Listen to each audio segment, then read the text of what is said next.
Welcome back everybody to Forza Horizon 5, and today we're taking a look at the 1965 DeBerti Chevrolet C10 Slayer. So this is a predominantly hand-built effort. It's one of several now vehicles that we have from DeBerti on this game. They've predominantly modified Ford vehicles. We've got the F-150, the F-250, a Mustang, and even an Econoline van. But they've also done Chevrolet before with the Silverado. They've also done a Wrangler from Jeep. So yeah, they've done a variety of vehicles, but this is easily one of the more I'd say outlandish efforts, given it's massively overhauled compared to the original C10 from Chevrolet. So yeah, it's got the due to the likes of the chassis interior, which is has a racing roll cage in it, as well as aluminium panels, firewall and floorboards. All of those are handmade.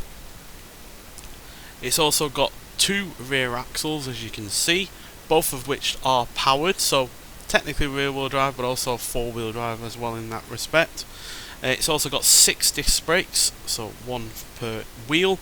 The suspension can also be raised by at least 5 inches, so it can be slammed to the ground, but it can raise all the way up by 5 inches depending on the environment you're in, primarily probably to keep that front splitter in good working order.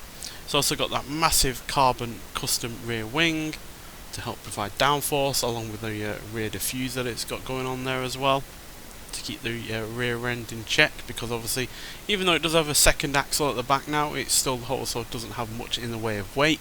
In fact, I think about 60% of the weight is still up front. So yeah, though that rear wing and that rear diffuser are needed to keep the rear end in check. It's also got custom 20-inch wheels, as you can see. Not a massive fan of the design of them, but I do like the fact that it's got a lot of red accenting with the decals, the wheels, and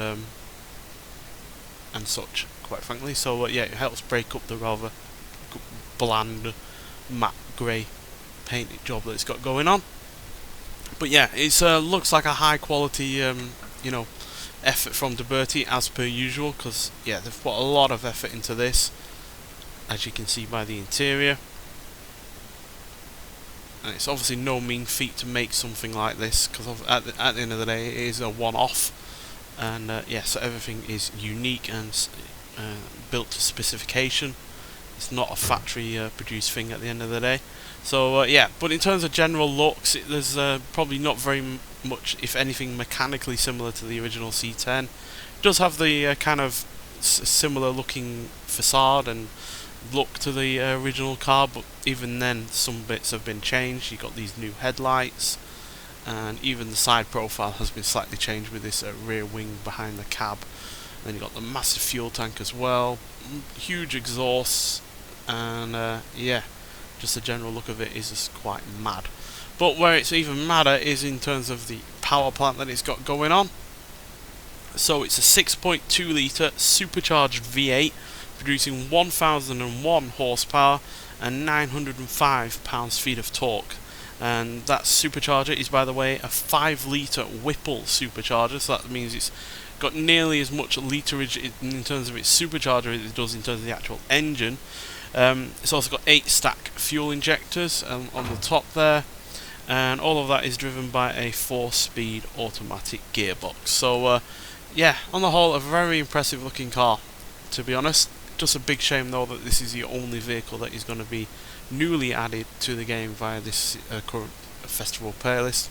The subsequent 3 weeks have no new vehicles, so yeah, big shame it's not part of a modified festival playlist a month, which would have been really rather cool to see a variety of different modified vehicles being added to this game.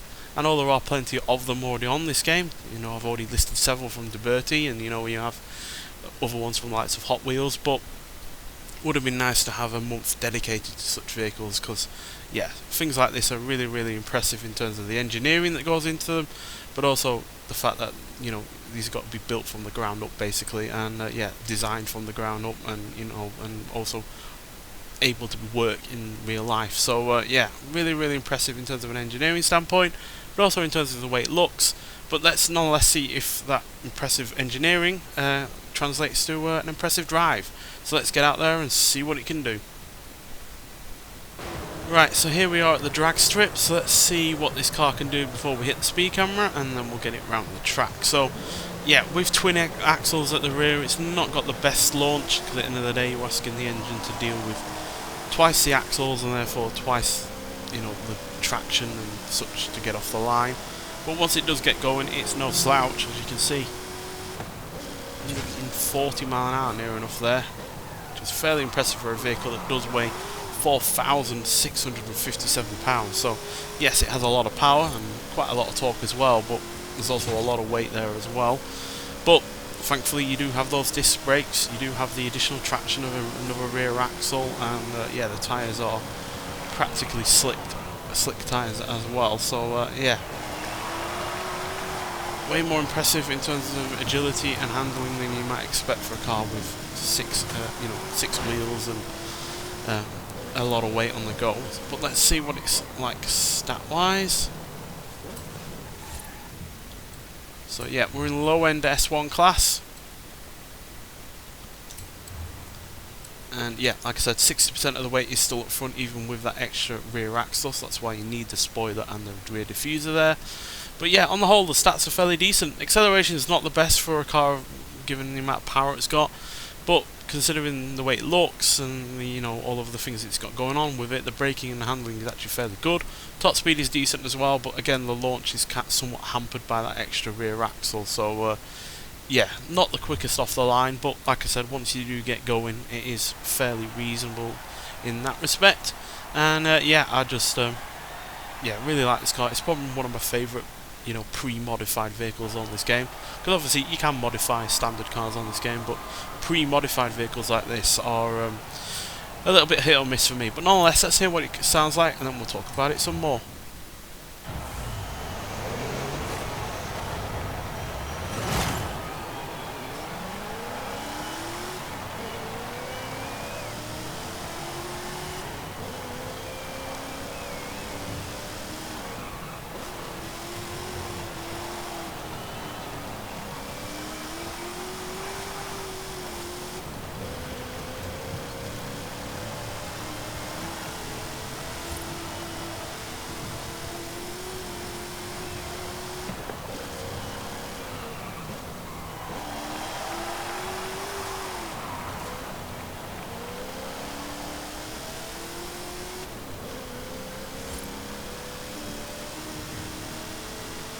Yeah, I think this sounds pretty good, to be honest, and yeah, it's probably the only Chevrolet bit of this car that is, you know, from actually Chevrolet, because yeah, the engine is a Chevrolet engine at the end of the day. Handling wise, yeah, it's really rather good in terms of braking. It's got a little bit of understeer, which is to be expected with the amount of weight that is up front, but surprisingly it's very easy to get it to slide out as well.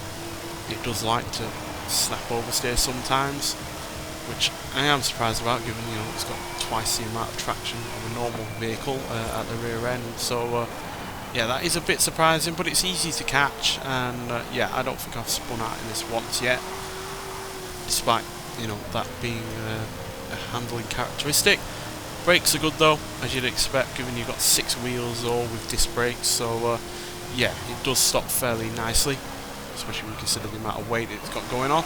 And acceleration isn't half bad either. 0 to 60 in 3.188 seconds, 0 to 100 in 7.086 seconds, and it will go to a top speed of 176 miles an hour. You would obviously be able to go faster if it didn't have a 4-speed auto. If it had 5 or 6 speed, automatic or manual, it would obviously go a lot faster than that. But I don't get the feeling that, you know, outright top speed is the main focus of this car. I think it's about the looks, the driving, and the fact that actually apparently it's quite comfortable to actually drive despite the look of it. So yeah, it's just about being more of an all-rounder, I feel, than just outright top speed. So yeah, which is nice enough. So yeah, you can get this car in the current festival place for only 20 points. It's well worth getting. It's a really rather interesting vehicle. We obviously don't have that many vehicles on this game with 6 wheels.